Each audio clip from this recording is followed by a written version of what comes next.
you gotta start off with a dream. Like, you gotta start somewhere. Please keep all arms and legs inside the vehicle at all times and do not feed the animals. Welcome to the zoo. Yeah, it's the zookeeper, man. Welcome to the zoo. Do not feed the animals. Keep all arms and legs inside the vehicle at all times. And we checking in with Dream Basketball. Shitting me? So the zookeeper came because the type of DJ I am. So I like to rock the crowd, you feel me? I like to control the crowd. I like to get them into it. And everywhere I go, it's packed. You never know who you're gonna see. You're gonna have a good time. The experience is gonna be great. The energy is gonna be high. So that's why I came up with the zookeeper, you feel me? And there's a zoo in every city. So it don't matter where you take me, wherever we at, it's gonna be up. I know how to maintain and control the environment. How did you first get started DJing? Like, who gave you the opportunity and who brought you into the DJ world? So I started DJing. I used to go to the strip clubs a lot, and I always been a person that always had music. You know what I mean? I always been into music, always been keeping up with what's hot. So my people was like, yo, you should try to DJ. And I was like, all right. So I figured out, you know, what equipment I needed. So I asked the neighborhood strip club DJ, and he told me. I went and bought it, and I was really like into basketball and shit. So one of my old coaches, shout out to O, he had an event called Books and Bowl Classic where he bring all the top high school kids from the city. You know, they might not be like the nationwide top people, but in the city, they was the ones that was, you know what I mean, it. So he would bring them to the neighborhood, and you know, we had the game, so I started doing that, and that's why I met Cha-Ching. Then from there, Cha-Ching was at Hoops in the Sun. Shout out to Joe and Randy Cruz. He brought me there, and then from there, he brought me to Dykeman. And I think my first game was Jelly Day, and it was a Friday. And you know how that go. Man, that's how I really got started DJing basketball games. How does it feel to you, you know, in those moments when, you know, when you have the control of the crowd and when you hit a drop or something and the crowd, you feel the reaction of the crowd? Like, you know, there's certain points in Dykeman where it's like you control the crowd. How does that make you feel in those moments when the crowd is like, you feel like you're in sync with your Ching and the crowd and everybody's just vibing with you? Honestly, it's like really no better feeling to be in a park and just go crazy like how we be going crazy. Like, we really turned the basketball game into a concert for real. Like, Cha-Ching, I don't gotta do too much talking. Like, I know Cha-Ching gonna say the right things, and we feed off each other. So it's like, it's really easy. It's really a layup, and we don't miss layups. Yo, Zoo, I control the weather. I believe it. The difference between DJing a basketball, a sporting event, and the difference between DJing like a club or whatever. So like, DJing a sporting event, I like it because it's not necessarily all on me. You feel me? Like, it's many different parts that come together as like a team.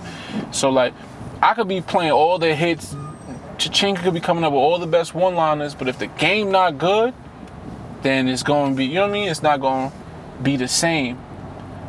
So like, at a club, you know, everybody's coming to drink and stuff, so you don't really have to do too much. You feel me? You just playing music.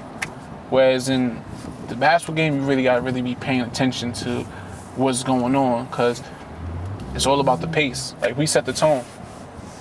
What kind of impact would you like the zoo, Welcome to the Zoo, to have on the sports industry? Oh, the zoo, we trying to take it to the league. I'm gonna be all the way honest with you. We started off in the park, and we working our way to the league. Like, I could do any type of sporting event. It's not hard. I know what the people want to hear. I know what the tone's supposed to be. I really want to be in the league though. Like, I want to be either DJing for the Nets or for the Knicks, you know, for the home team. But yeah, that's where we going. Who in your life motivates you to keep going and to chase these dreams?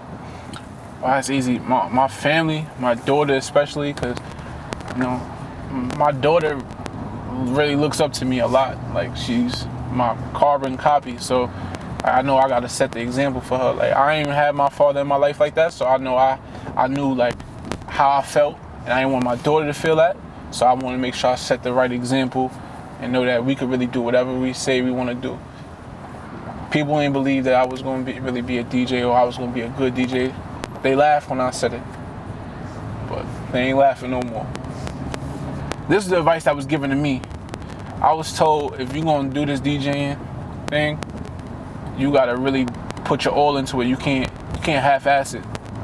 Like you really got to go all the way through. Like there's gonna be some good days, gonna be some bad days. Like you just gotta be consistent, and that's my goal, to always be consistent. What were some obstacles you had to overcome when you first started to get to where you're at now? Some obstacles I had.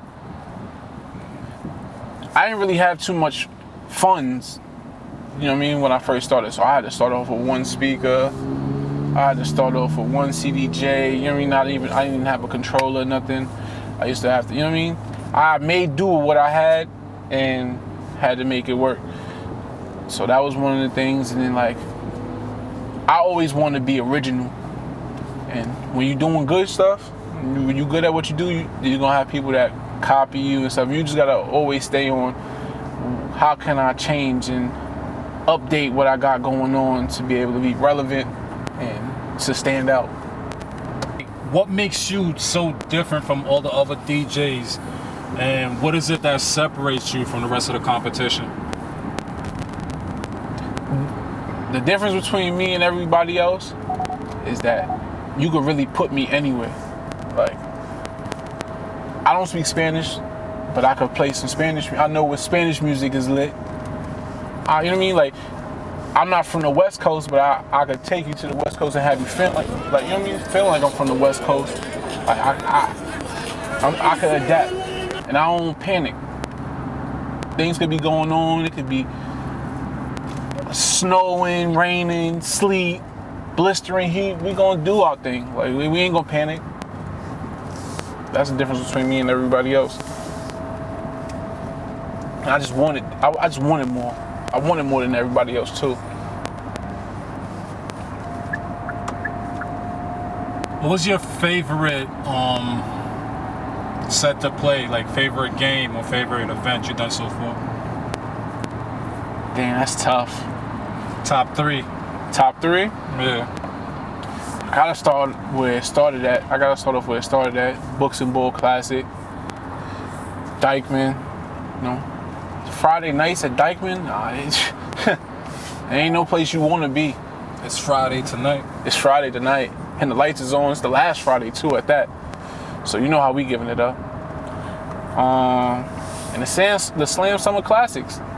They bring the top 20 kids around the country all to Dykeman, to the zoo, play under the lights. Like it gets real different. Like all of the top 10 players that just got drafted, they all played. Like we know them, they company. It's just a different feeling. What does Dykeman mean to you? Like, what does Dykeman basketball mean to your life? Oh, Dykeman basketball is important to me. They gave me an opportunity when they, you know what I mean? They didn't really have to. They didn't know me, and I appreciate that. They trusted me. They don't really give me too many restrictions. They allowed me to be myself and do what I need to do. And they gave me a platform where a lot of people didn't want to give me a platform. So I appreciate that for that. And we're gonna take it to the top. How do you feel about your first up and coming event? You know, being that this is the first event that you plan from start to finish yourself.